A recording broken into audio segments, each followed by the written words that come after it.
Pernah nggak sih kalian tuh berpikir gimana mesin traktor itu bisa menghasilkan tenaga besar untuk membajak sawah?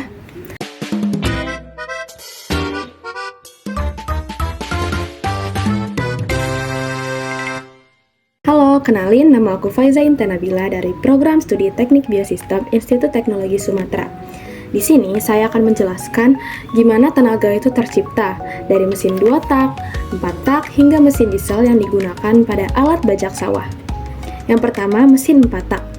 Mesin 4 tak memiliki 4 langkah utama dalam satu siklus kerja, di mana langkah yang pertama adalah langkah intake.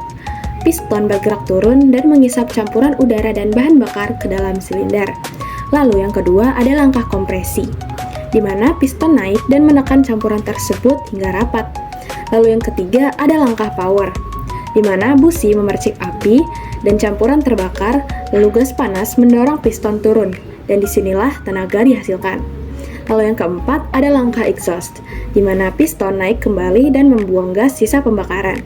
Dalam satu siklus 4 tak, tenaga hanya dihasilkan 1 kali setiap 2 putaran poros engkol, tetapi tenaga ini stabil dan efisien. Berbeda dengan mesin 4 tak, mesin 2 tak menyelesaikan seluruh siklus hanya dalam 2 langkah piston atau 1 putaran poros engkol. Saat piston naik, campuran bahan bakar masuk ke ruang bawah piston dan udara di dalam silinder dikompresi. Dan saat piston mencapai titik atas, pembakaran terjadi dan piston terdorong turun. Dan ini disebut sebagai langkah tenaga.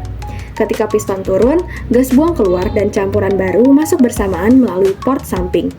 Mesin 2 tak lebih sederhana dan menghasilkan tenaga setiap putaran, namun konsumsi bahan bakarnya itu lebih boros dan juga polusinya lebih tinggi.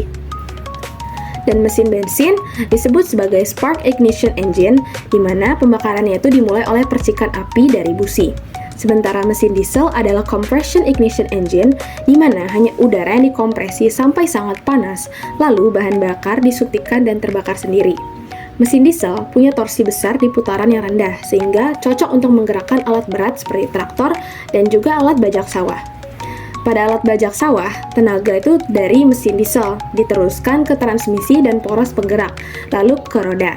Dan dari sini, tenaga itu diubah menjadi gaya tarik yang menarik atau memutar bajak. Ketika traktor mulai berjalan, torsi besar dari mesin membuat mata bajak menembus dan membalikkan tanah. Jadi dari langkah pembakaran di dalam silinder hingga gerakan membalik tanah, semuanya itu hasil konversi energi bahan bakar menjadi energi mekanik melalui sistem mesin. Dan itulah proses terbentuknya tenaga pada mesin 2 tak, 4 tak, bensin, dan juga diesel, serta bagaimana tenaga itu dimanfaatkan untuk membantu petani mengolah sawah. Dari satu percikan api, lahirlah kekuatan besar untuk kehidupan sehari-hari.